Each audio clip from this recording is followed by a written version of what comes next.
MA final political science छठा प्रश्न पत्र भारतीय शासन एवं राजनीति।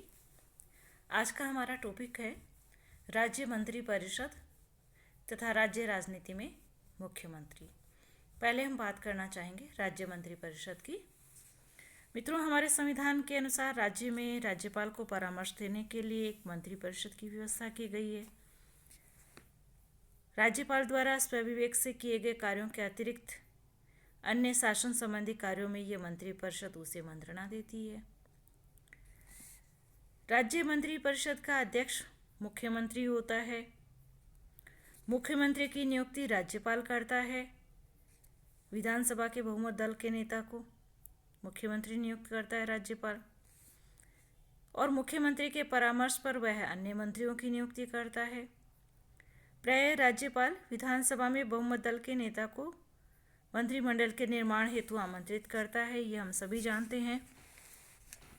यदि किन्हीं परिस्थितियों में किसी दल का विधानसभा में स्पष्ट बहुमत नहीं होता तो इस संबंध में राज्यपाल क्या करता है, अपने स्वविवेक से कार्य करता है कि यदि अलग अलग संगठन, अलग अलग जो गठबंधन है वो यदि बहुमत का दावा करे तो फिर उनमें से किसको पहले बुलाना है सरकार बनाने के लिए, बहुमत सिद्ध करने के लिए। मुख्यमंत्री द्वारा दी गई मंत्रियों की सूची को राज्यपाल स्वीकार कर लेता है। संवैधानिक शब्दों में मुख्यमंत्री और मंत्रिपरिषद के सदस्य राज्यपाल के प्रसाद पर्यंत अपने पद पर पदासीन रहते हैं। यथार्थ में क्या होता है, मंत्रिपरिषद उस समय तक पदारूढ़ रहती है जब तक कि राज्य विधानसभा का उसमें विश्वास रहता है। जब तक राज्य विधानसभा में उसका बहुमत रहता है वो अपने पद पर बनी रहती है। साधारणतः क्या है, मंत्रिपरिषद के सभी सदस्य राज्य विधानमंडल के सदस्य होते हैं, किंतु ऐसे व्यक्ति को भी मंत्री या मुख्यमंत्री बनाया जा सकता है जो राज्य के विधानमंडल के किसी भी सदन का सदस्य नहीं है। ऐसे में उसे कानून के अनुसार, विधानानुसार मंत्रियों को 6 मास की अवधि के भीतर विधानमंडल के किसी भी सदन का सदस्य बन जाना आवश्यक है, अन्यथा उसे अपना पद छोड़ना पड़ेगा। यानी कोई ऐसा व्यक्ति जो विधानमंडल का सदस्य नहीं है उसे भी मंत्री या मुख्यमंत्री बनाया जा सकता है। शर्त यह है कि 6 माह के अंदर अंदर या तो वो विधानमंडल का सदस्य बन जाए चुनाव जीत करके, अन्यथा उसे अपना पद छोड़ना पड़ेगा। राज्य मंत्रिपरिषद में संघीय मंत्रिपरिषद के समान ही 4 प्रकार के मंत्री हो सकते हैं। पहले कैबिनेट मंत्री यानी मंत्रिमंडल स्तर के मंत्री, दूसरा राज्य मंत्री, तीसरे उप मंत्री तथा संसदीय सचिव जो है। मंत्रिपरिषद की अवधि साधारणतः 5 वर्ष है। 5 वर्ष से पूर्व भी इनको यदि अविश्वास का प्रस्ताव पारित हो जाता तो हटना पड़ सकता है, और व्यवहार में हम इसे कह सकते हैं कि इनकी ये जो अवधि है वो विधानसभा में इनके बहुमत, दलीय बहुमत पर निर्भर करती है। यदि इनके दल का बहुमत है तो लगातार 5 साल तक ये कार्यकाल पूरा करेंगे, अन्यथा समय से पूर्व इनको पद त्याग भी करना पड़ सकता है। अविश्वास प्रस्ताव यदि विपक्ष के द्वारा लाया जाता है और वो पारित हो जाता है तो उस स्थिति में। यदि हम राज्य मंत्रिपरिषद की तुलना संघीय मंत्रिपरिषद से करें तो दोनों में 3 प्रमुख अंतर है। क्या अंतर है? पहला है, राज्य मंत्रिपरिषद का अध्यक्ष मुख्यमंत्री कहलाता है, जबकि संघीय मंत्रिपरिषद का अध्यक्ष प्रधानमंत्री कहलाता है। दूसरा अंतर है, राज्य का राज्यपाल कुछ कार्य स्वविवेक से करता है, जबकि संघीय मंत्रिपरिषद राष्ट्रपति को सभी कार्यों के लिए परामर्श देती है। और तीसरा, कुछ राज्यों में एक मंत्री अनिवार्यतः अनुसूचित जातियों एवं जनजातियों से संबंधित कार्य करता है, जबकि संघीय मंत्रिपरिषद में इस प्रकार का कार्य करने वाला मंत्री नहीं होता है। तो ये 3 अंतर है संघीय मंत्रिपरिषद और राज्य मंत्रिपरिषद के बीच में। अब हम बात करेंगे मंत्रिपरिषद के कार्य क्या क्या हैं। संघीय मंत्रिपरिषद के समान ही राज्य मंत्रिपरिषद भी अनेक प्रशासनिक, विधायिनी और वित्तीय कार्य करती है। जैसे मंत्रिपरिषद की राज्य में वास्तविक कार्यपालिका है, मंत्रिपरिषद ही विधानमंडल के पथ प्रदर्शक और शासन की धुरी है। मंत्रिपरिषद संपूर्ण राज्य के सुप्रबंध के लिए उत्तरदायी है, वो प्रबंध कार्य करती है, शासन चलाती है। ये एक विचारशील और नीति निर्माता निकाय है। मंत्रिमंडल जो है विचार करता है, नीति निर्माण करता है, और मंत्रिमंडल ही वह कड़ी है जो शासन के कार्यपालिका अंग को व्यवस्थापिका से जोड़ती है। और मंत्रिमंडल के सदस्य अपने अपने विभागों का प्रबंध करते हैं, अपने कार्यों के लिए सामूहिक रूप से विधानसभा के प्रति उत्तरदायी होते हैं। मंत्रिमंडल ही राज्य के बड़े बड़े अधिकारियों की नियुक्ति का निर्णय करता है। राज्य शासन के विभिन्न विभागों में तालमेल बिठाना भी मंत्रिमंडल का ही काम है। बहुत सारे विभाग होते हैं, उनमें आपस में कोऑर्डिनेशन होना चाहिए, मंत्रिमंडल ये काम करता है। विधानसभा के प्रत्येक अधिवेशन के प्रारंभ में मंत्रिमंडल ही व्यवस्थापन संबंधी कार्यक्रम तैयार करता है, कौन कौन से विधेयक प्रस्तुत किए जाएंगे। यह निर्णय करना मंत्रिमंडल का कार्य है कि विधानसभा के किस अधिवेशन में किस किस विधेयक को प्रस्तावित किया जाए। विधानमंडल के सदस्य होने के कारण मंत्रीगण क्या करते हैं, विधानमंडल की बैठकों में भाग लेते हैं, पूछे गए प्रश्नों का उत्तर देते हैं, विधि निर्माण प्रक्रिया में सक्रिय रूप से भाग लेते हैं। विधानसभा में प्रस्तुत किए जाने से पूर्व मंत्रिपरिषद द्वारा बजट को स्वीकृत किया जाता है। उसके बाद बजट को प्रस्तुत किया जाता है सदन में। विभिन्न मदों पर खर्च की जाने वाली राशि का निर्धारण, विभिन्न टैक्सेज का राज्य की जनता पर लगाया जाना, स्थानीय संस्थाओं को दिए जाने वाले अनुदान की राशि का निर्धारण, ये सभी कार्य हैं जो मंत्रिपरिषद के कार्य हैं। वित्त मंत्री द्वारा बजट विधानसभा में प्रस्तुत किया जाता है।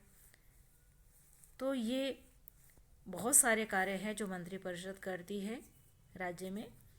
बार बार विधानमंडल का नाम आ रहा है मित्रों। विधानमंडल यानी जैसे केंद्र में संसद नाम है, वैसे राज्य में विधानमंडल नाम होता है। विधानमंडल द्विसदनात्मक भी हो सकता है, एक सदनात्मक भी हो सकता है।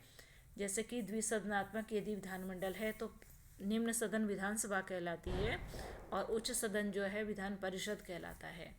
राजस्थान की बात करूं मैं आपसे, राजस्थान में एक सदनात्मक ही विधानमंडल है, यानी यहाँ पर सिर्फ निम्न सदन यानी कि विधानसभा है, उच्च सदन नहीं है। अब हम बात करते हैं राज्यपाल और मंत्रिपरिषद की। राज्यपाल नाम मात्र का कार्यकारी है और मंत्रिपरिषद वास्तविक कार्यपालिका है। संविधान के अंतर्गत राज्यपाल को दी गई सत्ता की एक विस्तृत सूची है। यदि इसे इसी प्रकार स्वीकृत कर लिया जाए तो राज्यपाल वास्तविक शासक बन जाता है। ये जबकि ऐसा नहीं होता है, व्यवहार में ऐसा नहीं है। एक बार राज्यपाल के क्षेत्र को स्पष्ट करते हुए, व्याख्या करते हुए डॉक्टर अम्बेडकर ने कहा था, मुझे इस बात में तनिक भी संदेह नहीं है कि इसमें संविधान का तात्पर्य यह है कि मंत्रिमंडल तब तक पदासीन रहेगा जब तक उसे विधानसभा के बहुमत का समर्थन प्राप्त है। सामान्य परिस्थितियों में राज्यपाल से मंत्रियों की मंत्रणा के आधार पर ही कार्य करने की आशा की जाती है। अनुच्छेद 167 के अनुसार राज्य के मुख्यमंत्री का कर्तव्य है कि राज्य के प्रशासन से संबंधित मंत्रिपरिषद के निर्णयों की सूचना राज्यपाल को दे। हम सभी जानते हैं कि प्रति सप्ताह निर्धारित दिन जो है मंत्रिपरिषद की बैठक होती है, मंत्रिमंडल की बैठक होती है और उसमें महत्वपूर्ण निर्णय लिए जाते हैं। तो इन निर्णयों की सूचना जो है वो राज्यपाल को दी जानी चाहिए, ये मुख्यमंत्री का दायित्व बनता है। अनुच्छेद 167 के अनुसार राज्य के मुख्यमंत्री का कर्तव्य है कि राज्य के प्रशासन से संबंधित मंत्रिपरिषद के निर्णयों की सूचना राज्यपाल को दे और कुछ परिस्थितियों में राज्यपाल मंत्रिपरिषद की सलाह के बिना भी कार्य कर सकता है। जैसे राज्य में यदि संवैधानिक तंत्र विफल हो गया है तो ऐसे में मंत्रिपरिषद को त्यागपत्र देना पड़ेगा, तो राज्यपाल को आवश्यक नहीं है कि फिर वो उनसे सलाह करें। मंत्रिपरिषद और विधानमंडल की मैं बात करूं आपसे। मंत्रिपरिषद सामूहिक रूप से राज्य विधानमंडल के प्रति उत्तरदायी होती है।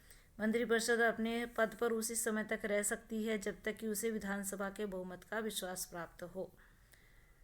स्थगन प्रस्ताव, निंदा प्रस्ताव, अविश्वास प्रस्ताव, ये कुछ ऐसे प्रस्ताव हैं जिसके द्वारा विधानसभा क्या करती है, मंत्रिपरिषद को नियंत्रित रखती है। और अविश्वास का प्रस्ताव तो ऐसा है जिससे वो उसको समय से पूर्व हटा भी सकती है। व्यवहार में क्या होता है कि दलीय अनुशासन और जो प्रचंड दलीय बहुमत के कारण मंत्रिपरिषद जो है विधानसभा पर नियंत्रण रख सकती है। यदि उसे प्रचंड बहुमत है सदन में तो ऐसे में वो ज़्यादा हावी रह सकती है। अब हम थोड़ी सी बात करते हैं, यदि मिलीजुली सरकार है, गठबंधन सरकार है, तो ऐसे में क्या होता है। तो चौथे आम चुनाव की सबसे बड़ी विशेषता ये रही कि अनेक राज्यों में मिलीजुली सरकारें बनी थी और मिलीजुली सरकारों ने मिलीजुली सरकारों से ये अभिप्राय ये है कि विधानसभा में किसी एक दल का स्पष्ट बहुमत न होना और कुछ दल मिलकर के निश्चित कार्यक्रम के आधार पर अपना एक सर्वमान्य नेता चुन लेते हैं और उस नेता द्वारा जो मंत्रिमंडल बनाया जाता है उसमें सभी दलों को उनकी संख्या के आधार पर प्रतिनिधित्व दिया जाता है। तो ये होती है मिलीजुली सरकार। किसी एक दल को स्पष्ट बहुमत नहीं मिला है तो क्या होता है, कुछ दल मिल करके एक कॉमन मिनिमम प्रोग्राम बना लेते हैं और उसके बाद जो है अपना एक नेता चुन लेते हैं। उस नेता को मुख्यमंत्री का दावेदार बना दिया जाता है और फिर उसके बाद एक मंत्रिमंडल बनाया जाता है। तो इस तरह की जो मिलीजुली सरकार होती है वो कई जगह गठित हो चुकी है।